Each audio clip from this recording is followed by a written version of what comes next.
Here. Time now for the Thursday edition of Coffee Talk. We've almost made it. Oh, it's... Yeah? I thought it was Friday. It definitely ain't Friday. Did you really? No, he didn't. So sorry. He knows he's got a whole day of work That is ahead of the him. worst. We've almost made it to Friday, almost. And it's the Friday before a 3-day weekend, so some of you might, some of you might have plans to travel. And if you're like a lot of people, you might be headed out to the airport in just a few hours.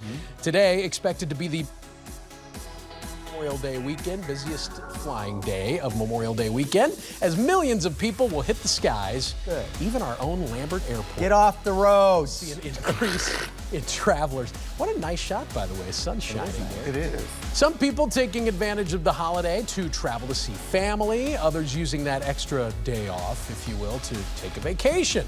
Which brings us to the rest of the story. We made the video. Have you ever, or would you ever, go into debt for a vacation? According to everyone's oddly quiet all of a sudden. According to new data from Empower, nearly 1 in 9 Americans have done it. They've taken on debt to finance travel, averaging almost $3 grand, $2,849. Which won't get you very far. Well, that's right. Not in style. I'm just saying, it's... Yeah. Hotel 6. Now, those who incurred debt, almost 3 in 10 took over a year to pay it back. So you're paying it and then some. Spontaneous travelers were 71% more likely than meticulous planners to have acquired debt to fund their travel. I've done it. Oh, Have you?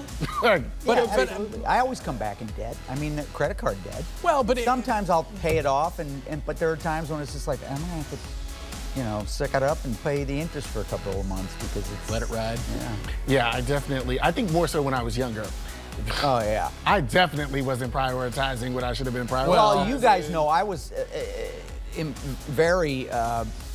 the other night I'm online and I find out David Gilmour is going to be playing at the Hollywood Bowl, and I consider the fact that David and I are both going to be dead pretty soon, so if I'm going to go see him, now's the time. Now's the time. So I just bought tickets to the Hollywood Bowl, not worrying about or even forcing myself not to think about how much it was going to cost to get to the Hollywood Bowl and back. Right. Yeah.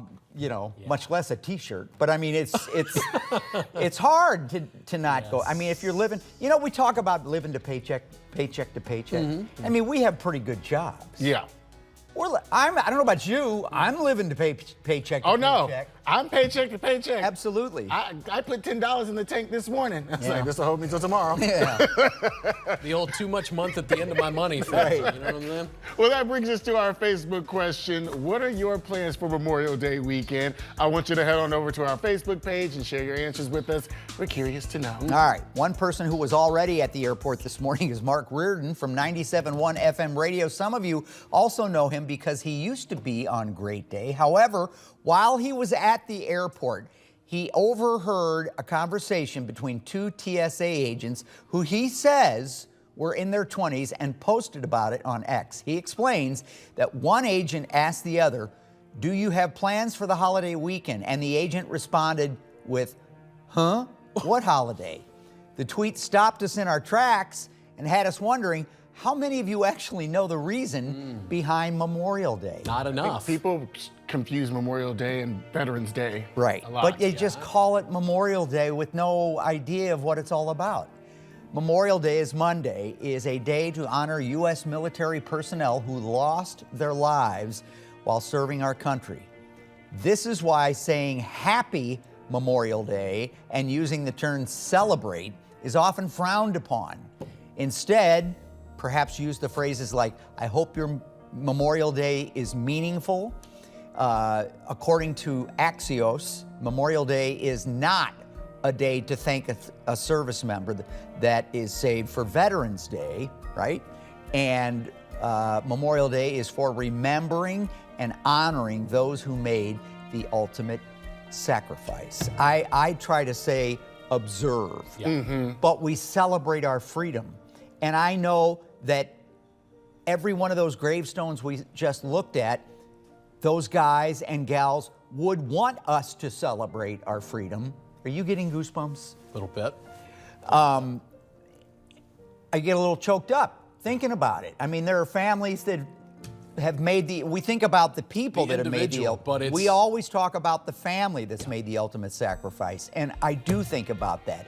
And when I do, say, play golf on Memorial Day weekend or barbecue or whatever it is, I do think about them, and I do take that moment, and I am careful about how I approach it. And when we talk about it, when we do and we mark it on the 7-day forecast, that it's not Happy Memorial Day. There's nothing happy about it. But at the same time, I would bet my 401k that every one of those service members that lost their lives would want us to celebrate our freedom on Memorial Day weekend. I agree with you. I think it's just a nice time to remember, that you should be stopping and observing, the reason that we're here. Even if you just take a minute, a moment, and think about it. Yeah. You look at a flag and take a moment while you're driving or whatever it is and think about it. I think it's very important. It's important.